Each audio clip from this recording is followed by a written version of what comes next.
Welcome to our presentation.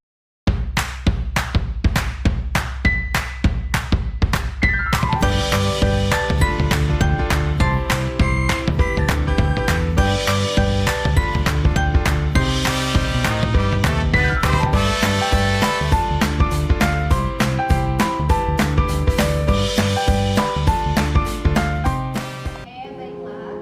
Judul makalah kami itu adalah penulisan karya ilmiah. Berikan kesempatan kepada saya. Yang pertama, istilah positif. Sama-sama. Kami persilakan. Silakan. Baik. Oke, saudari Linda, silakan. Untuk kegiatan presentasi pada sore hari ini, langsung saja untuk mengefisien waktu yang ada, saya berikan beberapa waktu 13 untuk memaparkan hasil materinya. Silakan. Oke, baiklah.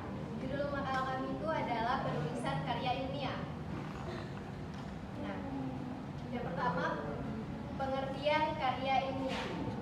Karya ilmiah itu adalah suatu tulisan yang memuat kajian suatu masalah tertentu dengan menggunakan kaidah-kaidah keilmuan. Nah, kaidah-kaidah keilmuan itu mencakup penggunaan metode ilmiah dan pemenuhan prinsip-prinsip keilmiahan seperti objektif, logis, empiris, sistematis, lugas, jelas, dan konsisten. Karya ilmiah dapat dipilah menjadi dua. Yang pertama, ada karya ilmiah yang ditulis dengan berdasarkan pada hasil penelitian, dan karya ilmiah yang ditulis dengan berdasarkan pada hasil pemikiran serius, baik jenis maupun dalam penulisannya tetap menggunakan metode analisis masalah yang bersifat mendekati kebenaran atau ilmiah. Nah, adapun manfaat dari penulisan karya ilmiah ini bagi seseorang bisa memperkembangkan kognitif seseorang membutuhkan dukungan. Dukungan itu ialah membiasakan diri untuk menyadari dan membedakan antara pemikiran atau gagasan dengan segala sesuatu tentang dunia nyata, tentang peristiwa-peristiwa, tentang berbagai kondisi atau keadaan, dan demikian diperlukan pula penciptaan simbol-simbol dan menyadari keberadaannya di samping objek peristiwa itu sendiri. Nah, langkah itu memungkinkan seseorang untuk melakukan eksplorasi atas pengalaman-pengalaman nyata yang tidak mungkin ditampung karena keterbatasan seseorang. Sekian, terima kasih. Lanjut ke materi selanjutnya, saudara Badrun silakan. Ya, saya langsung menjelaskan saja tentang penggunaan bahasa dalam karya ilmiah. Dalam karya ilmiah, penggunaan bahasa itu harus formal dan jelas. Hindari kata-kata formal, singkatan yang tidak jelas, dan gunakan istilah teknis dengan tepat. Pastikan struktur kalimat dalam paragraf tersebut logis untuk memudahkan pemahaman terhadap pembaca. Selain itu, cantumkan referensi secara akurat sesuai dengan gaya penulisan yang ditentukan, seperti apa, MLA atau Chicago. Terima kasih. Itu yang dapat saya sampaikan. Saya serahkan lagi kepada moderator. Baik, terima kasih kepada saudara Badrun yang telah memaparkan materinya. Lanjut saja ke pemasuk selanjutnya, yaitu saudara Basim, silakan.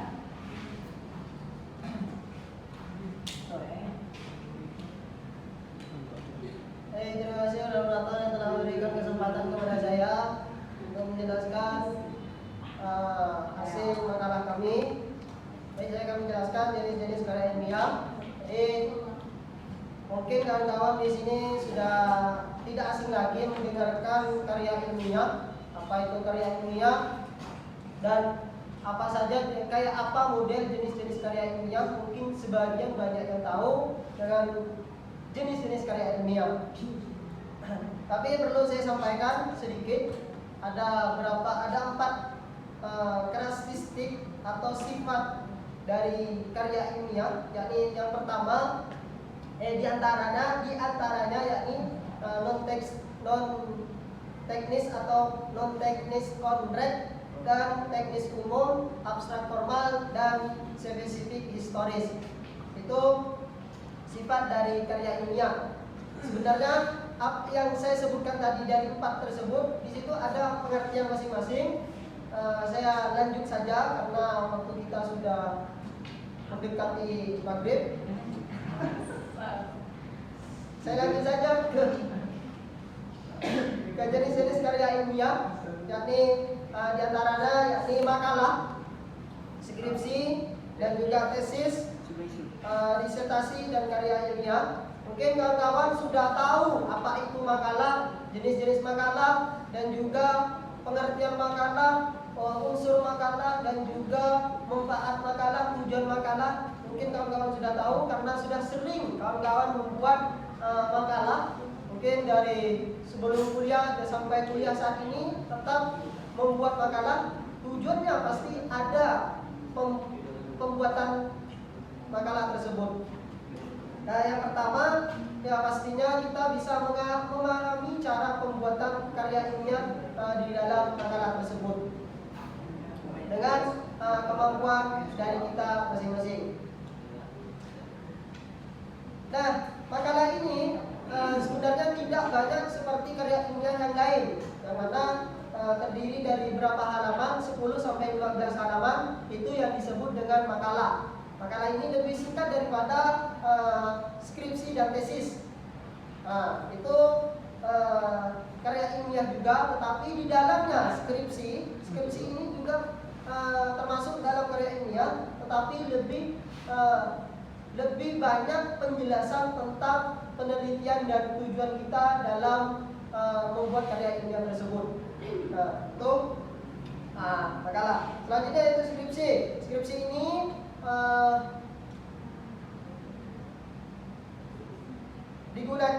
biasanya digunakan setelah kita untuk menjenjang sarjana, yakni S1. Di situ kita pasti akan membuat skripsi. Sebenarnya skripsi dengan makalah itu tidak jauh beda, pasti ada tujuan dan penelitiannya dan juga manfaatnya, tetapi di dalam skripsi ini lebih mendetail dan lebih banyak lembarannya daripada makalah. Tuh, benar skripsi dan makalah. Selanjutnya tesis. Nah, tesis ini biasanya ketika kita mau selesai S2, di situ kita pasti akan membuat karya ilmiah yang berbentuk tesis. Nah, itu di situ pasti nanti kita setelah S2, yang ini lanjut ke S2, silakan kalian rangkul ataupun pahami dengan cara pembuatan tesis tersebut. Mungkin itu saja dari penjelasan saya tentang jenis-jenis karya ilmiah. Saya hanya memaparkan 3 jenis-jenis karya ilmiah, tetapi di sini banyak penjelasan jenis-jenis karya ilmiah, yaitu ada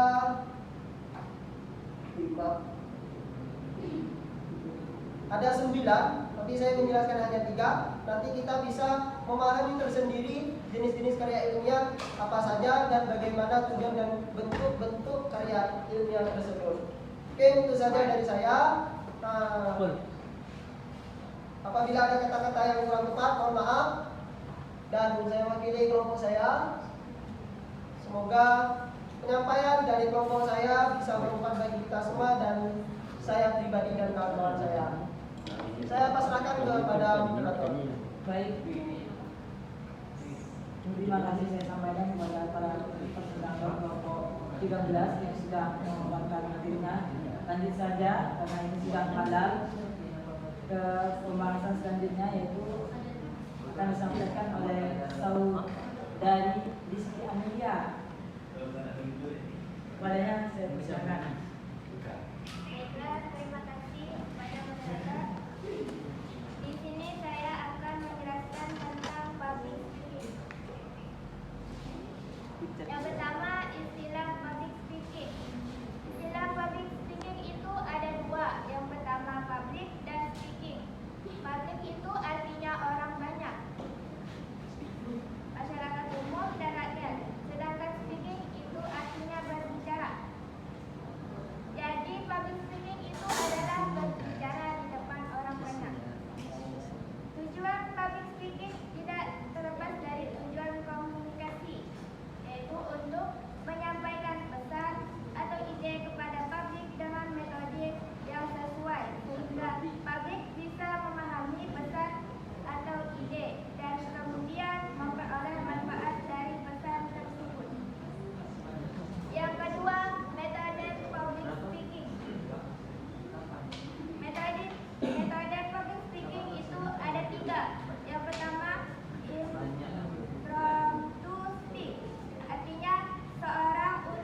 menyampaikan gagasannya tidak melakukan banyak persiapan, dengan kata lain secara mendadak. 2. Manus speech, artinya seseorang dapat melihat naskah saat menyampaikan gagasannya. Yang ketiga, extemporaneous speech, artinya seseorang tanpa menggunakan naskah dapat menyampaikan gagasannya dengan lebih informatif dan komunikatif. Yang keempat, memoriter atau memorizing, artinya public speaking dengan menyampaikan hafalan naskah pidato. Yang ketiga, faktor percaya diri public speaking. Orang yang rendah diri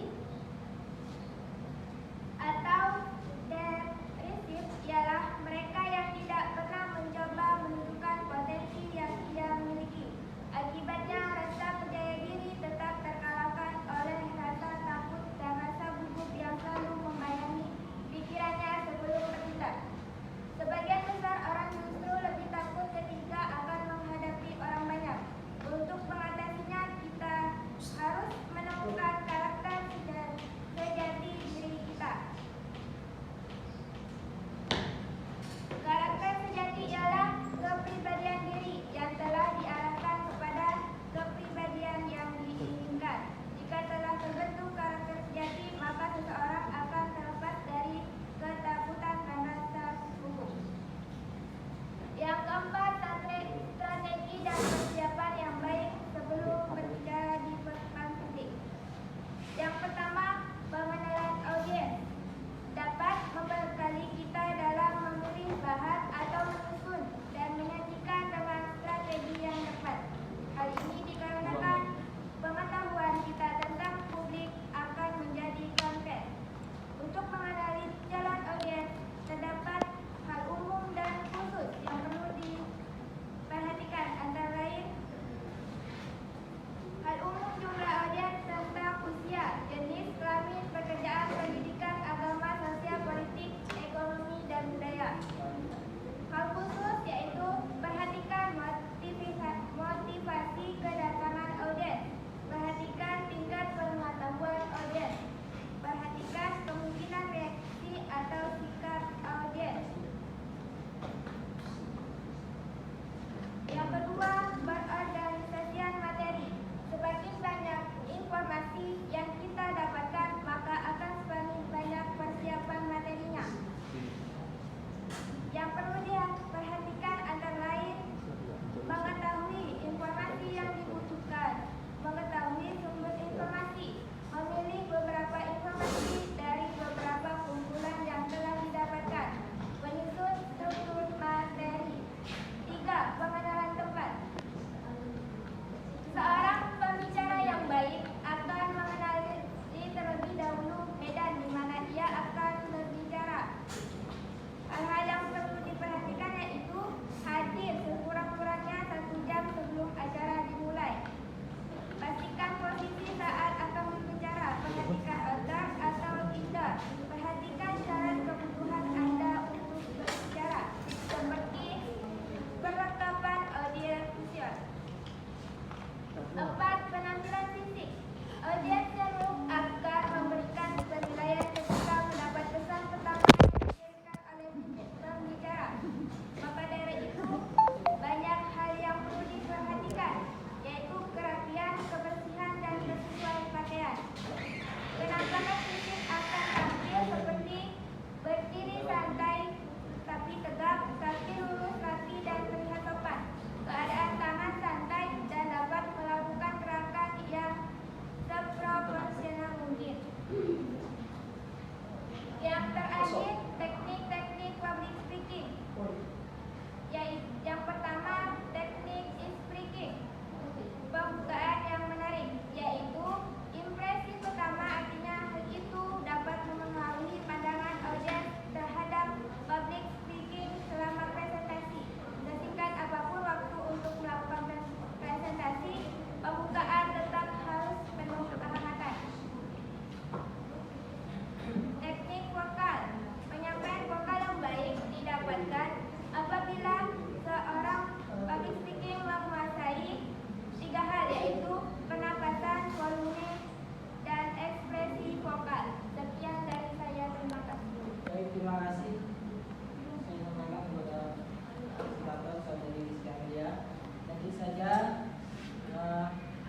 selanjutnya itu sesi tanya jawab atau sesi diskusi.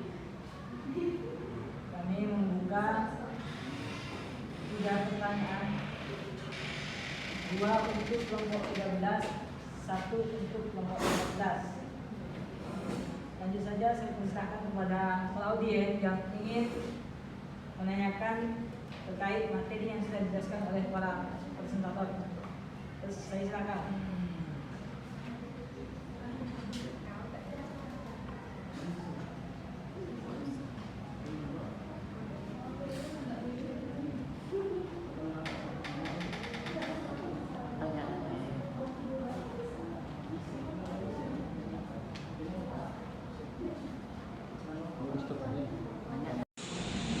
Baiklah, lanjut ke sesi berikutnya, yaitu sesi tanya jawab atau sesi diskusi. Saya mewakili dari kelompok 13 dan 14 akan membuka 3 pertanyaan, 2 untuk kelompok 13, 1 untuk kelompok 14. Tentu saja saya serahkan kepada audien, mungkin ada yang ditanyakan terkait materi yang sudah dipaparkan oleh para presentator. Kami persilakan. Baik, terima kasih kepada moderator. Kesempatannya. Baik, saya dari kelompok 7 ingin bertanya mengenai pembahasan tadi tentang penulisan karya tulis ilmiah. Nah, yang saya ingin tanyakan adalah kadang kan orang itu ada sebagai seorang penulis, kadang di bagian bidang-bidang tertentu, kadang ada di bidang jurnalis atau bidang lainnya. Nah, tulisan seperti apakah sehingga tulisan itu benar-benar dikatakan seperti karya tulis ilmiah? Apakah kayak jurnalis itu, apakah tulisannya itu apa dikatakan secara karya tulis ilmiah atau bukan? Apakah ada kriteria tertentu untuk bisa disebut sebagai tulisan karya tulis ilmiah gitu? Baik, terima kasih, mungkin itu pertanyaannya dari saya. Baik, terima kasih. Saya sampaikan kepada saudara satu yang kita memberikan pertanyaannya. Nanti saja pertanyaan kedua di kelompok 13, silakan. Oke, saudara Linda, silakan. Dijelaskan boleh. Kan salah satu karya tulis ilmiah itu diantaranya jurnal ya. Di dalam jurnal itu ada namanya metode penelitian. Bagaimana cara membuat metode penelitian? Baik, terima kasih saya sampaikan kepada saudara satu dan saudara Linda yang sudah memberikan pertanyaannya kepada kelompok 13. Lanjut, sisa 1 pertanyaan untuk kelompok 16, silakan yang ingin bertanya.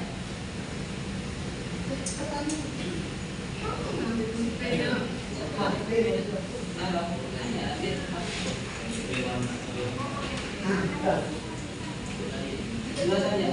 Baik, jika tidak ada lagi, cukup 2 pertanyaan dan saya akan memberikan kesempatan kepada 2 kelompok ini untuk bekerja sama untuk memberikan jawaban terkait pertanyaan yang diberikan oleh para audien. Oke, langsung saja saya serahkan kepada 2 kelompok ini untuk memberikan jawabannya. Baik, saya serahkan kepada 2 kelompok 13 dan 14 untuk memberikan jawaban yang telah terkait pertanyaan yang diberikan oleh para audien. Silakan.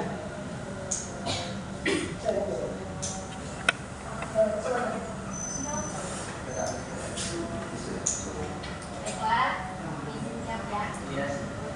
Tadi kan pertanyaan itu kan tulisan apakah yang termasuk karya tulisan ilmiah. Nah, itu ada kriteria tulisan yang dimasukkan karya ilmiah. Yang pertama itu karya tulisan ilmiah mencakup berbagai jenis. Itu termasuk artikel jurnal, tesis, disertasi, makalah konferensi, dan buku ilmiah. Unsur-unsur utama karya tulisan ilmiah itu melibatkan metodologi penelitian yang jelas, analisis data yang teliti, interpretasi hasil yang akurat, serta kerangka teoritis yang kuat. Nah, lanjut di kriterianya. Kalau di kriterianya itu kriteria melibatkan beberapa elemen penting, termasuk metodologi penelitian yang valid, analisis data yang akurat, dan interpretasi hasil yang tepat. Selain itu, karya ilmiah sebaliknya memiliki kerangka teoritis yang kuat, referensi yang relevan, serta penyajian yang jelas dan sistematis. Keseluruhan karya ilmiah seharusnya dapat memberikan kontribusi baru atau pemahamannya yang lebih. Baik, bagaimana pada audien yang bertanya? Saya dulu, saya tanya dulu aja. Pak sudah bisa ditanggapi jawaban yang sudah diberikan oleh presentator? Yang bisa dikatakan karya tulis ilmiah itu harus ada kriteria tadi, harus ada penelitian, harus ada data-data yang lengkap sehingga tulisan tersebut dapat dikatakan sebagai karya tulis ilmiah. Dan tidak terang-terang. Baik, kalau yang sudah paham, lanjut saja ke pertanyaan kedua yang diberikan oleh saudari kita. Tadi pertanyaannya Dalam penelitian, Dalam jurnal. ada namanya penelitian. bagaimana cara membuat metode penelitian? Terus, Ya, bagaimana cara menyusun metodologi penelitian? Metodenya. Baik, saya akan menjawab dan nanti ditambah oleh dua rekan saya dan satu rekan saya. 3 berarti. Metode dalam penelitian, seandainya kita membuat suatu karya ilmiah, pasti di dalam karya ilmiah tersebut ada metode penelitian. Itu yang saya pahami dari awal saya belajar karya ilmiah, walaupun tidak sedalam kawan-kawan yang saat ini, tetapi di situ pernah saya mendengar suatu penjelasan bahwa di dalam penelitian tersebut itu membutuhkan analisis dan juga observasi. Itu pasti ada di dalam suatu penelitian tersebut. Itu yang menjadi peran penting dalam metode penelitian. Karena di dalam penelitian biasanya kita ada secara kita yang membaca tidak bisa, dan juga ada yang bisa terjun secara langsung ke lapangan.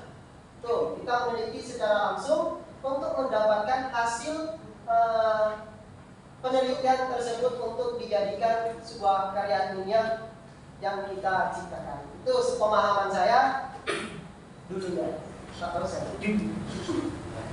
Kalau pemahaman di sini yang jadi kawan saya, mungkin silakan saja Saudara Fatur menjelaskan pemahaman penelitian, metode penelitian dalam suatu karya ilmiah. Silakan.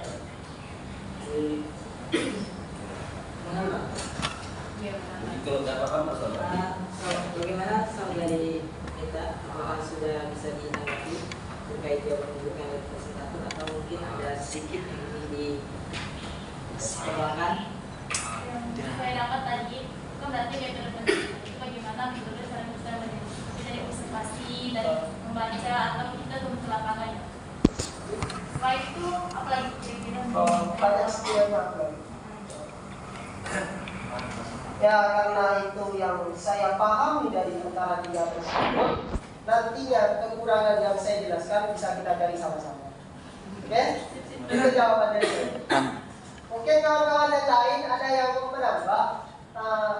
Kawan baru silakan. Ini guru kita. Karena ilmunya yang disampaikan bisa bermanfaat bagi kita, agak beliau dulu. Silakan kawan. Oke, izin menambahkan kawan-kawan. Saya dari kelompok 5 menambahkan tentang metode penelitian tadi yang sudah disampaikan oleh Pak Musim sudah sangat benar sekali. Bahwa ada situ penelitian, industri, analisis data. Tapi dalam namanya metode penelitian, ketika kita meneliti data dan referensi tidak jelas, berarti kita tidak bisa masukkan itu dalam metode penelitian. Dan metode penelitian tidak bisa kita masuk dalam karya ilmiah. Ya, di sini saya juga dapat dari salah satu sumber. Di sini banyak sekali ada kesimpulan metode untuk masuk dari penelitian, ada populasi dan sampel, variabel penelitian, instrumen, ada analisis data dan etika penelitian. Sekian tambahan dari saya ucapkan terima kasih. Shadaqallahul azim. Mantap sekali. Baik, terima kasih kepada saudara Kodri dari kelompok 5 yang telah memberikan beberapa jawaban untuk pertanyaan dalam bahasa kita. Bagaimana minta bahwa sudah Terima kasih. Sama-sama.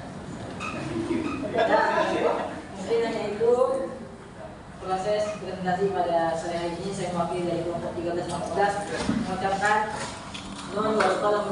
Wassalamualaikum warahmatullahi wabarakatuh. Waalaikumsalam warahmatullahi wabarakatuh.